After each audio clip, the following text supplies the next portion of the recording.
Welcome back to Relax Radio. It's RELAKS, yeah, without the X, because we're believing in that positivity. And if you're wondering who this is, my name is Nick, and I'm keeping you guys company on a real talk. So yeah, we got to talk about something real. So yesterday was, the UK was marking their first year of anniversary since the first coronavirus lockdown. So yeah, the Queen has been also reflecting on the grief and loss felt by so many people. So yeah, there was a national minute of silence. In case you were wondering, it was during midday while the parliaments across the UK have paused business to observe this moment of silence. So yeah, on the 23rd of March 2020, Prime Minister Boris Johnson announced tough restrictions on people's lives aimed at stopping the spread of the COVID-19. This was back in March 23.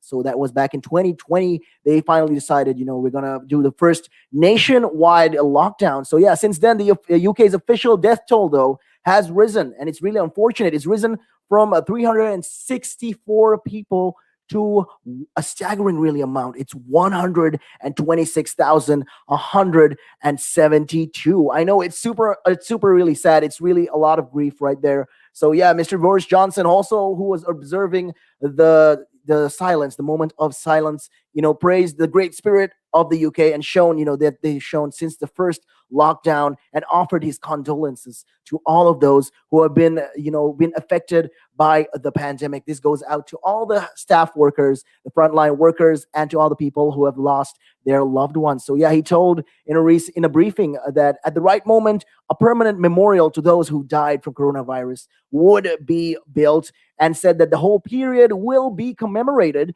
and that the Prime Minister also said that the nation was step by step, jab by jab, on the path to reclaiming our freedom, with the government on target to meet its vaccination goals. So yeah, in case you guys are wondering what these goals are, it is the four-way roadmap that Boris Johnson did propose, and he promised us by the end of it, April 12th is the plan for everything to get back to normal, normalizing the whole UK, and getting everyone vaccinated by the end of July.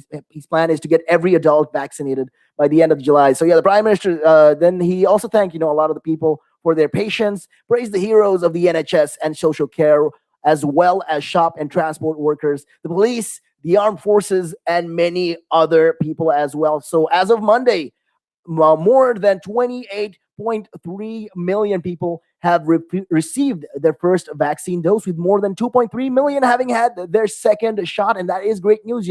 Finally, people are approaching and coming forward and realizing that, hey, the vaccine is not harmful. It's not going to affect you any way whatsoever. As of yet, they've done their research, they've done their background checks. There's nothing going on with the vaccine, and I'm glad to see that there's a lot of people coming forward and taking the vaccine. Are not hesitant anymore, and that's great to see. So yeah, people are also they were doing all of this stuff, like yesterday, especially yesterday. They were encouraged, to carry their phones and light torches, to signify all of this beacon of remembrance. And it was all organized by the end of life charity Marie Curie. And yeah, and it comes further as 112 deaths were reported within 28 days of a positive test. So taking the total by this measure to 126,284. That is just dismal, and that's just saddening to see. So it's been really unfortunate. And a further 5,379 people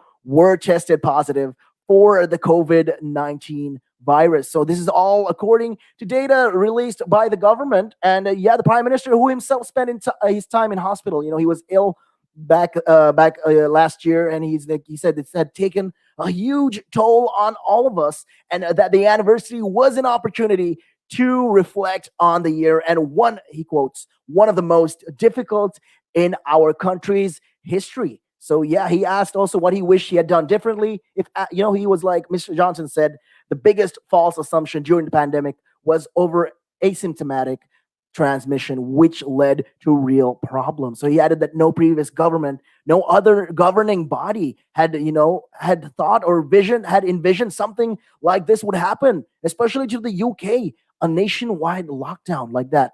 It's just crazy. I mean, who would have thought? Who would have thunk in a moment like this, March 23, 2020, when the whole country was going to go on lockdown. Nobody imagined that. That was not something that was so unexpected. It was just all of a sudden. We didn't think of the worst. That was just the worst case scenario. So yeah, the Queen marked the anniversary though by sending a bouquet of flowers to the Bartholomew's Hospital in London, where her husband, the Duke of Edinburgh, recently had surgery for a pre-existing heart condition. So yeah, the flowers also came with a message though. It said, "As long as we look forward to a brighter future together, today we pause to reflect on the grief and loss that continues to be felt by so many people and families, and pay tribute to the immeasurable service of those who have supported us all over the last year." So yeah, so the coronavirus cases, in case you guys are wondering, there's been hospital admissions, these cases, there's been deaths as well, and it's all fallen down recently. It's come down to the point of, ever since the latest lockdown and the rollout of the vaccine. So yeah, the numbers have been decreasing though ever since the start of this whole pandemic, and especially in the UK, it has been decreasing mostly due to the latest lockdowns that were implemented, and the vaccine rollout program. So yeah, that's just crazy. And then back on Monday, though, Mr. Johnson warned though that the effects of a third wave of coronavirus might wash up on the shores from Europe, and said that the country should be under no illusion it will feel the effect of increasing cases on the continent. So yeah, that is something that he was talking about. Especially with what's going on with the EU. There's been also rising tensions, like I've been addressing so far, ever since a couple of days now. I've been addressing this. I've been telling you guys, there's something going on. It's just crazy, and I hope England remains on track though with the government. They've outlined this a cautious and hopefully irreversible route out of all of these restrictions. So yeah, looking at the timeline though, it all started back in the beginnings, rather the preliminary before the lockdown, the proper nationwide lockdown. It was during March 16th. The public was advised to avoid all this non-essential travel, social contact, to work from home if possible. And yeah, after that, they gradually, from March 18th onwards, schools were told to close until March the 20th. And yeah, until they gave further notice, except for some of the kids of key workers and vulnerable pupils. And yeah, March 20th, restaurants, cafes, and pubs were told to close down. And then finally, on the 23rd of March, the Prime Minister finally announced the first national lockdown, telling people they will only be allowed to leave their homes for limited reasons. Non-essential shops were all closed. So yeah, to mark the anniversary, London skies have turned yellow. The landmarks, all the landmarks, the great landmarks, including the London Eye, Trafalgar Square, and Wembley Stadium. All of this was light up yesterday night. So other notable buildings that you guys might have noticed was the Cardiff Castle, the Belfast City Hall, and churches and cathedrals. Were tolling all of their bells, lighting thousands of candles, people offering prayers from across all of UK. So yeah, Scotland's first Prime Minister said in a tweet though that her thoughts were with all of those who had lost a loved one to COVID or other cases and causes in the past year. So yeah, Nicola Sturgeon also paid tribute to health workers, telling them, that the nation had been reminded just how much we owe to their dedication, expertise, and compassion. And she's thanking and paying tribute to all the health workers. And she also announced a slight easing of restrictions in some areas. So yeah, the First Minister, Mark Drakeford, paid tribute to the Welsh public for uniting in the darkest of times. So yeah, Northern Ireland's first Prime Minister, Arlene Foster, also said it had probably been the toughest year in living memory, while Deputy First Minister Michelle O'Neill said it had been a huge challenge. So yeah, all these ministers and political figures are talking about how it was difficult. It was really difficult, actually, for the UK, and it's still recovering from all of the setbacks. So yeah, health leaders have also paid tribute to their colleagues and the public for their support during the crisis. And it's crazy, how all of this has. It's just crazy. It's been over. Just a year ago from yesterday. It was just a year ago. Fewer than 1,000 people in the UK had died with the coronavirus. Now the figure is just 126,000.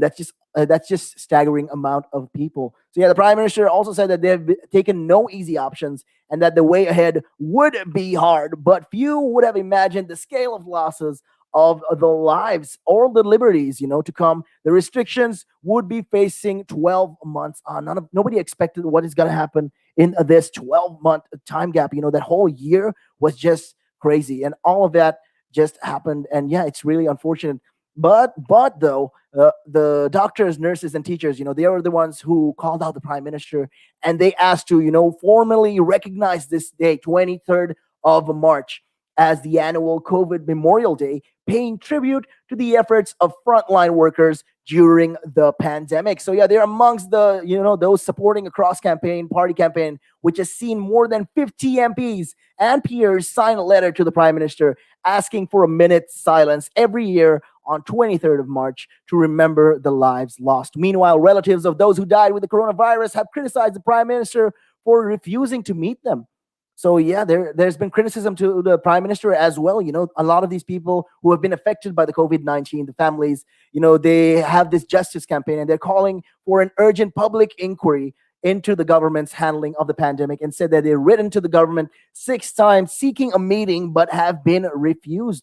I mean, I don't know what's that all about, but hey, that's just something that is going on right now in all these families. I understand that they're feeling sad because of the loss, and the grief and the despair they might be feeling is unbearable. But a lot of people have lost their lives. A lot of health workers have put their lives on on risk, and to them, I bow my hat and I say thank you for all of your hard work, and God bless you guys. And with that being said, we're gonna step into some more music. And yeah, we're gonna step into some more music, but make sure you guys tune in because we got a lot of conversation going on as the show goes on. So yeah, and with that, up next we got something by Dua Lipa, and it's called Fever. So check it out.